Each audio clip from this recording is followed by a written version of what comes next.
Welcome to part 4 of rebuilding the Monocar.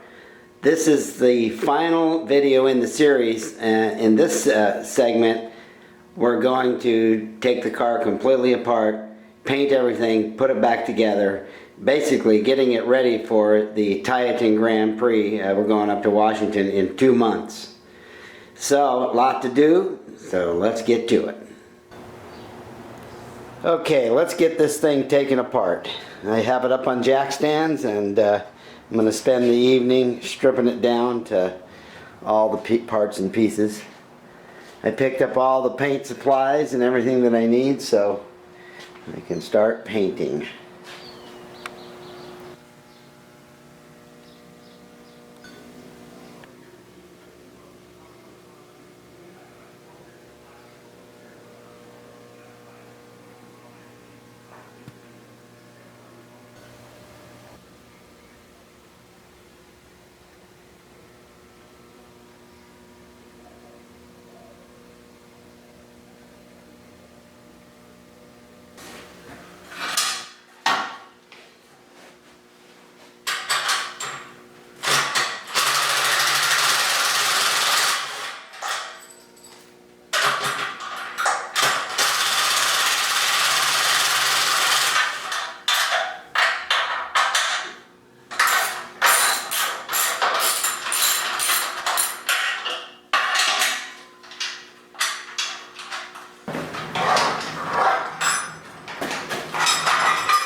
Okay, I've been working on hanging everything up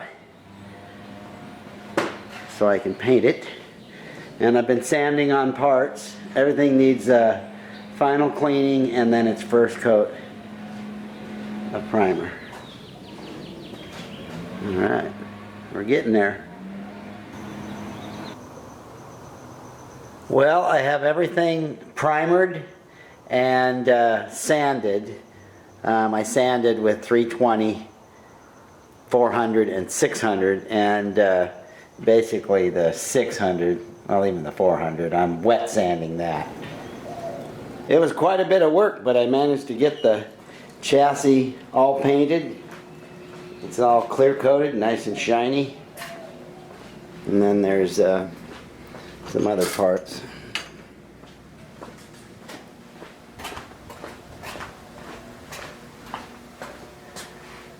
So technically I could put the chassis together, put the axles and wheels on.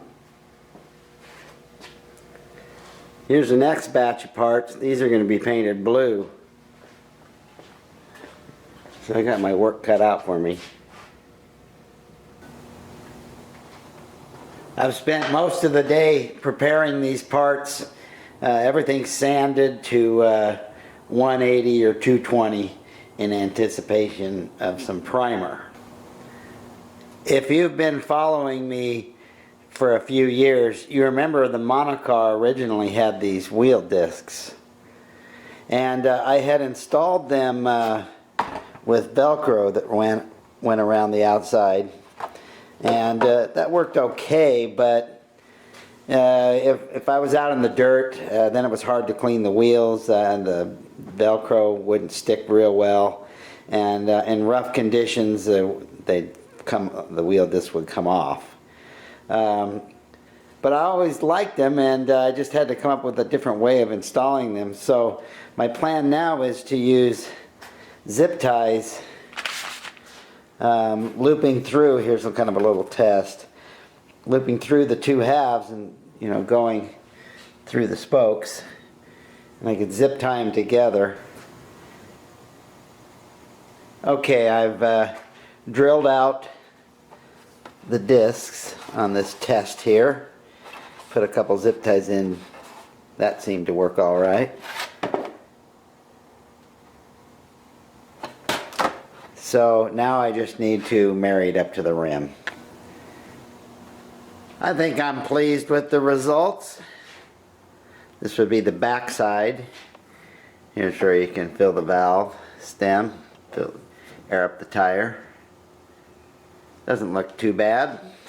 And it's on there nice. I like the zip tie because you can pull them just as taut as you want, but still leave a little bit of slop.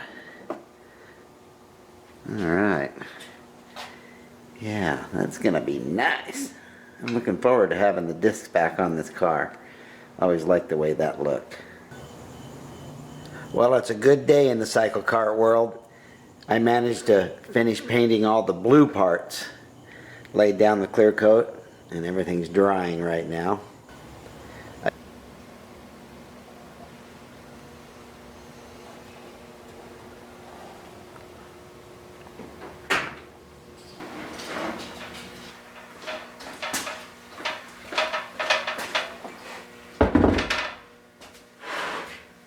Okay, so there's a couple of parts here that need to be painted. Plus the engine needs some service, so I'm going to strip it down, change the oil, clean everything up, paint these other parts. Put it back together. Alright. First I'll drain the gas. Alright, let's get this tank off of there.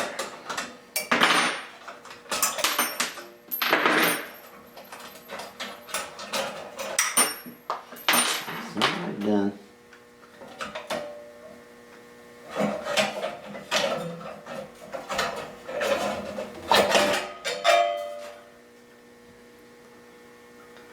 For some reason the fuel is all milky looking. I guess it's only been in there a couple months. Alright. So I'm after this bracket right here because it needs to be painted, and I'm also going to paint these. So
Well, that didn't take too long taking it apart. I gotta break it down just a little bit more.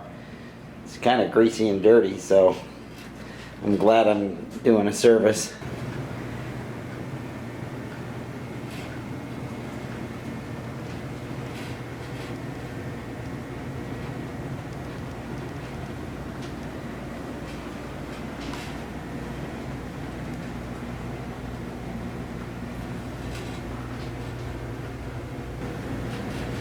I finished breaking everything down completely. Here are the parts I'm going to freshen up with some black paint. And then here's the naked motor.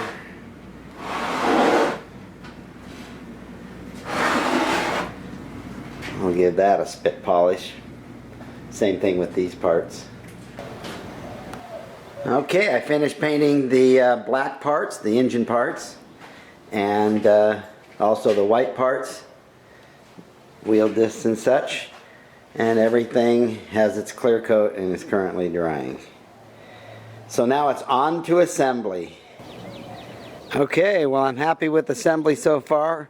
Managed to get the chassis sitting on its wheels. I think the wheel disc turned out okay. I had to modify the rear discs because the old rims I used to have on here were salvage rims, you know, 45-year-old Honda rims, and I had machined this little hub down so the wheel disc came all the way over and covered this. Well, it just wouldn't fit right with this VKC setup, so I cut this larger hole. It looks all right. All right, on to putting the body in. I just finished putting some blue Loctite on the set screws for the bearings and the split collars. It's an important step because those darn things will work their way loose. I have to fine-tune the setting of the caliper, and other than that, then the rear axle is finished. With a combination of lacquer thinner, a toothbrush, and some brake cleaner, I was able to get the engine block looking very nice. So, and I also dumped the old oil out. I had to degrease a few other things here, clean up the carb, and I'll be ready to put it back together. Okay. The motor is progressing nicely. Now I'm focused on the torque converter, and it was pretty dirty and greasy. I used the snap ring pliers and I removed the snap ring and then popped the shaft out. And it needs a good cleaning and servicing. You can see here where I had relieved it for the chain, and then where the chain had gotten stuck in there more than once over the 4 years. Well, things are coming together. It's going agonizingly slow, but I'm making progress nonetheless. I think I'm going to focus on the pedals, brake system, throttle cable.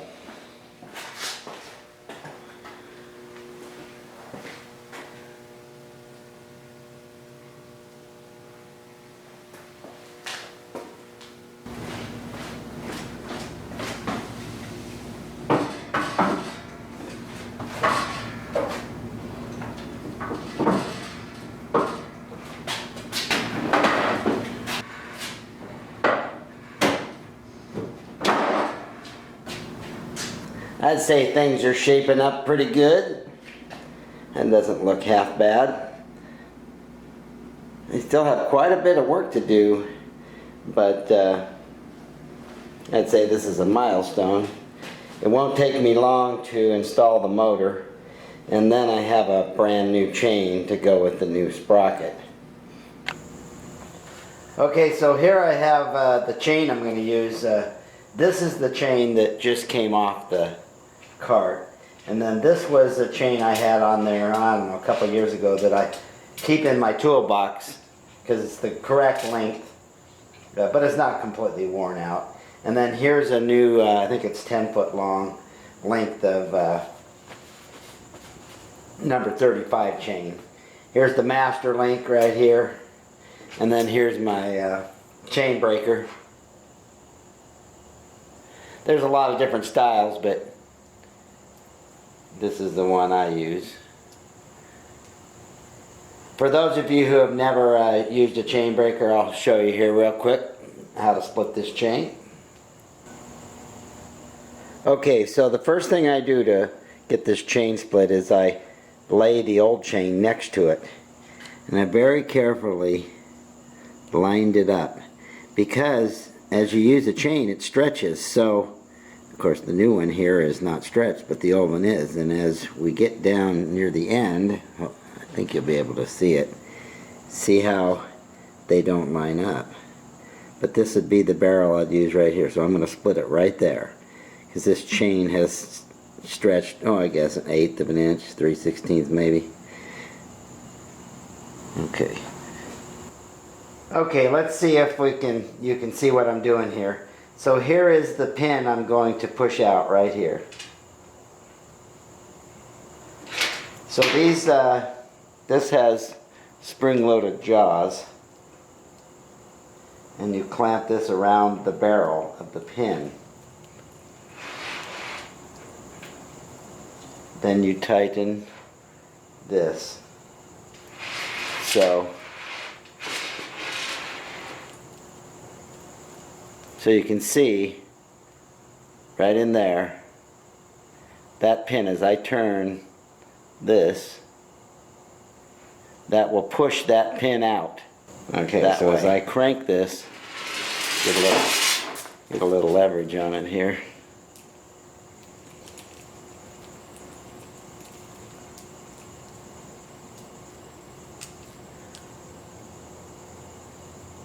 See how it's pushing it out right there? Just keep working it.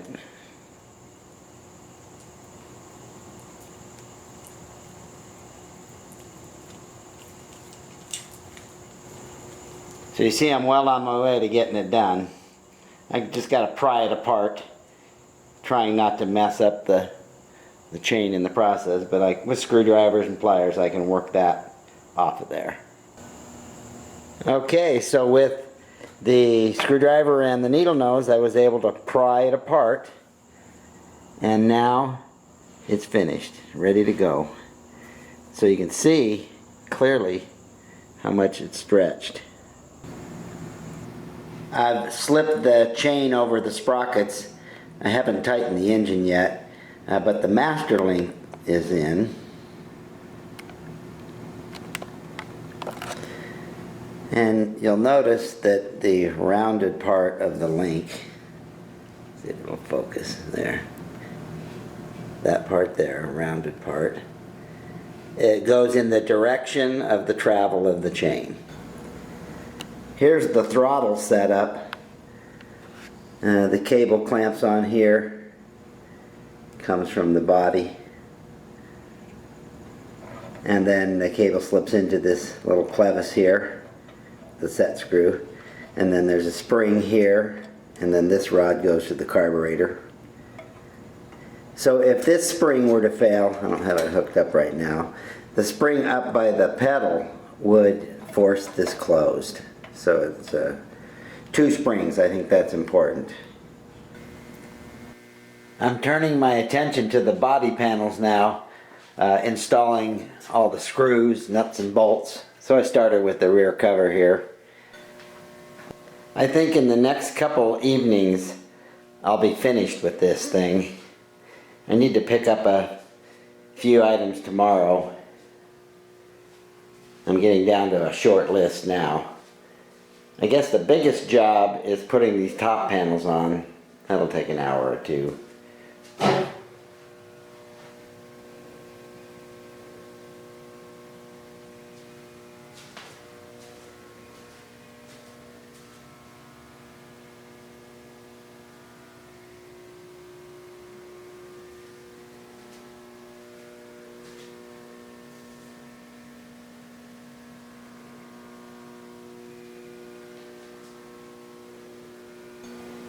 It's another great day in the cycle kart world. The Monocar is finished.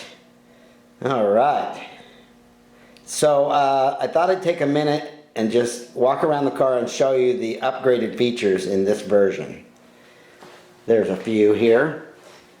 Okay, for one, the wheel discs are back on, and all four rims are brand new Honda rims instead of the salvage rims that I got out of the junkyard.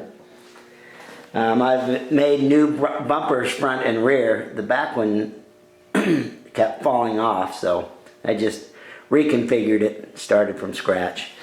Added a new USA America badge. The spindles are upgraded. They're the VKC spindles, modified to fit my needs. And then the tie rods are now 3/8 instead of 5/16. I would bend those tie rods out in the orchard or rough ground, so I'm glad for that upgrade. New piece of plexiglass for the windshield. I added a kill switch. I used to have to reach around to the switch. I could reach it, but this is much better. On the steering wheel, you know, if you use the quick disconnect fitting, there's some inherent slop. You see that? So I made this little thumb screw right here so I can tighten it up by hand and take that slop out, because when you're at high speed, darn if you can't feel that little bit of slop. I kept the same upholstery, but I had some extra fabric, so I made these inserts here. And then I put carpet in it. That's actually a floor mat, a welcome mat. And then, of course, there's new pedals.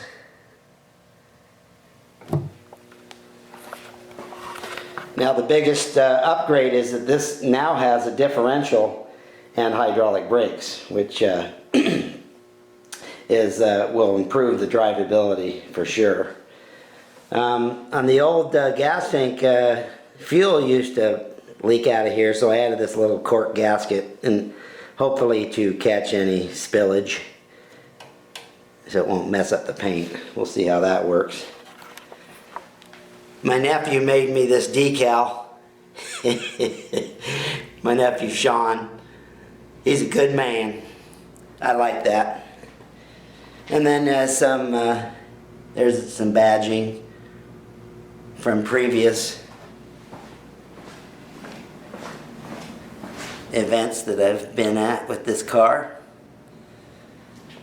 Okay, well, I think that about does it. Let's get this thing out in the driveway and see how it looks in the sun. I sure like the Monocar with its dark green paint. This was a picture I took the day I finished it 4 years ago. But since I crashed it, I decided to go a little different color scheme this time. And I'm happy. It's been a long process. I'm tired of working on it, and I'm tired of looking at it. But I'm pleased. I'll have a lot of fun up in Titan. We leave on our trip in 1 week. So I'm looking forward to seeing all the guys and talking cycle carts and racing around town.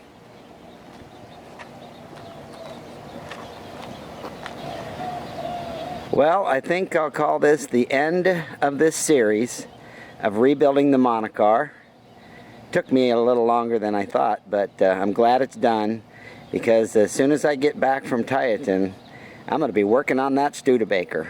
I can't wait to start forming panels. All right, well, thanks for watching, everybody. I appreciate it. We'll see you next time.